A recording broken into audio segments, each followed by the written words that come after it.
Jadi baik, selamat pagi untuk kita semuanya. Di sini saya akan membacakan hasil kerja saya dengan topik hukum itu kesadaran sosialitas teori Hugo Grotius. Nah, berbicara tentang hukum. Secara umum hukum adalah peraturan berupa norma dan sanksi yang dibuat dengan tujuan untuk mengatur tingkah laku manusia menjaga ketertiban, keadilan, serta mencegah terjadinya suatu kekacauan dalam masyarakat sekitar. Berbicara juga tentang kesadaran. Kesadaran sosial merupakan upaya yang dapat dicapai dengan proses interaksi serta dukungan pendidikan. Kesadaran sosial terkonstruksikan oleh suatu kesadaran diri atau self awareness yang menjadi struktur dasar sebagai pendukung sistematika di dalamnya. Nah, kesadaran sendiri dapat dibedakan ke dalam 3 dimensi atau 3 bentuk menurut perspektif dan dari Sheldon yang mengemukakan bahwa kesadaran sosial memiliki 3 dimensi, yaitu tacit awareness, yang kedua vocal awareness, yang ketiga awareness content. Untuk mengkaji secara jelas dan mendalam tentang kesadaran sosial, dan artikel ini akan mengulas tentang pengertian kesadaran sosial. Nah, kita masuk pada pembahasan, yaitu ini hukum itu kesadaran sosialitas. Berbicara tentang kesadaran berarti tentang kondisi keadaan di mana kita mengetahui dan mampu menjalankan sesuatu dalam pengaruh akal sehat tanpa paksaan orang lain. Setiap orang memiliki kecenderungan hidup bersama. Karena manusia memiliki rasio, maka manusia juga ingin hidup secara damai. Hidup secara damai itu contohnya, saya mengambil contoh di Indonesia. Indonesia adalah negara yang sangat besar dengan memiliki penduduk yang sangat banyak. Bahkan di Indonesia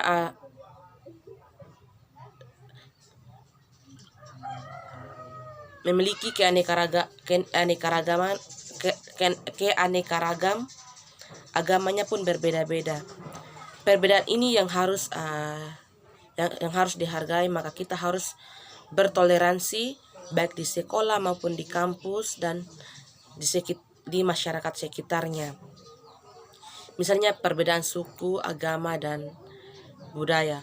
Walaupun berbeda-beda, namun harus dihargai agar kita semua hidup dengan rukun.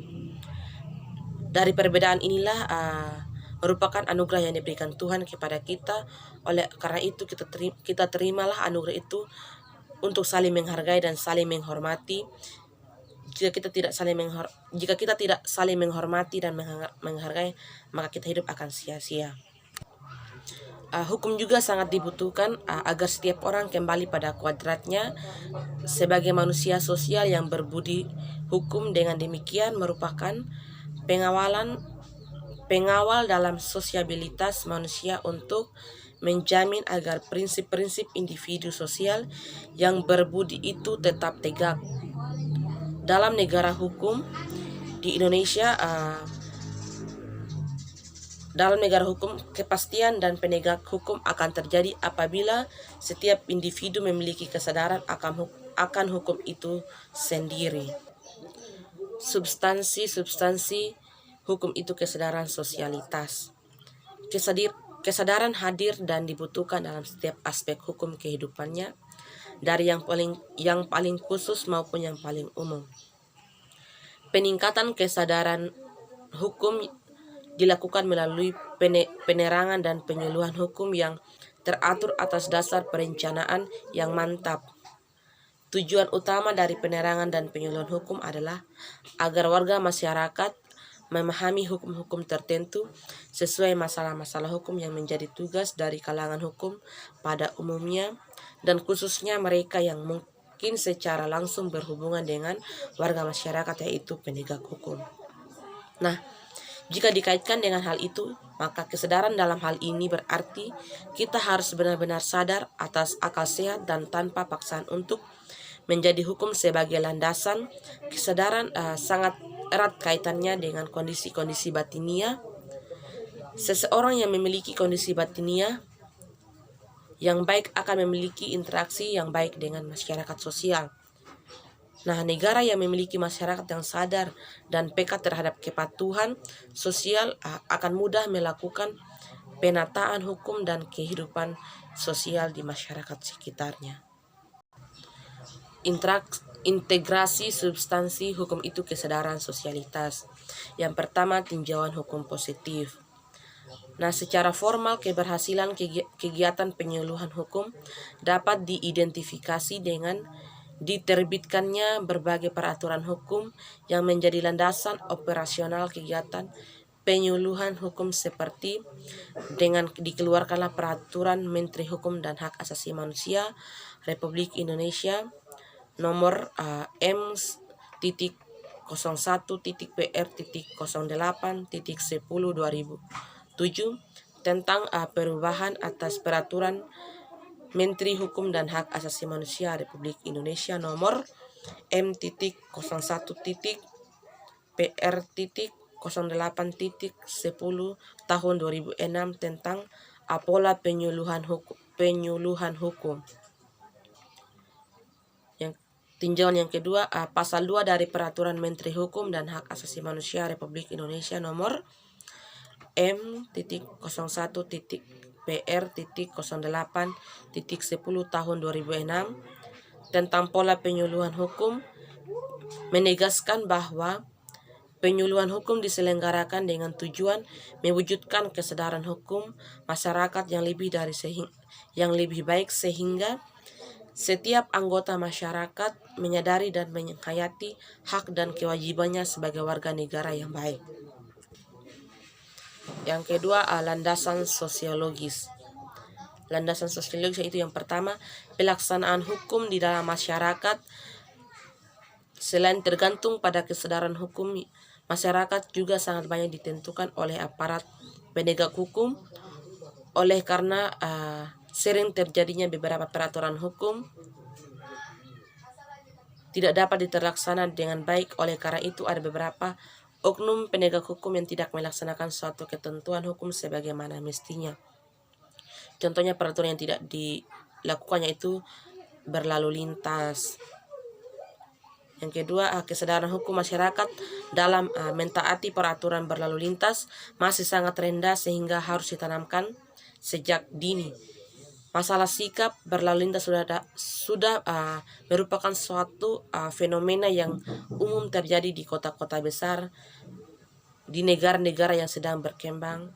Contoh kecilnya saja di kota Kupang ini. Yang ketiga, contoh kasus dengan pelanggaran penyuluhan hukum, yaitu pelanggaran lalu lintas. Salah satu problema hukum dewasa ini adalah masih rendahnya kesadaran hukum masyarakat. Akibatnya banyak terjadi pelanggaran hukum, misalnya tentang berlalu lintas. Kecelakaan yang melibatkan sepeda motor di jalan raya tidak hanya terjadi karena hal-hal teknis, misalnya tentang seluk-beluk motor, tetapi juga karena rendahnya disiplin pengendara dalam berlalu lintas dan kesadaran hukum masyarakat dalam mentaati peraturan berlalu lintas masih sangat rendah, sehingga harus ditanamkan sejak dini. Jadi kesimpulannya adalah kesadaran hukum masyarakat dalam mentaati peraturan berlalu lintas sangatlah rendah, sehingga para aparat hukum harus menetapkan peraturan-peraturan untuk masyarakat bisa sadar akan sadar untuk mentaati peraturan-peraturan yang diterapkan oleh penegak hukum tersebut. Jadi baik, hanya ini saja yang dapat saya sampaikan. Mohon maaf jika ada kata-kata yang kurang berkenan. Saya ucapkan terima kasih.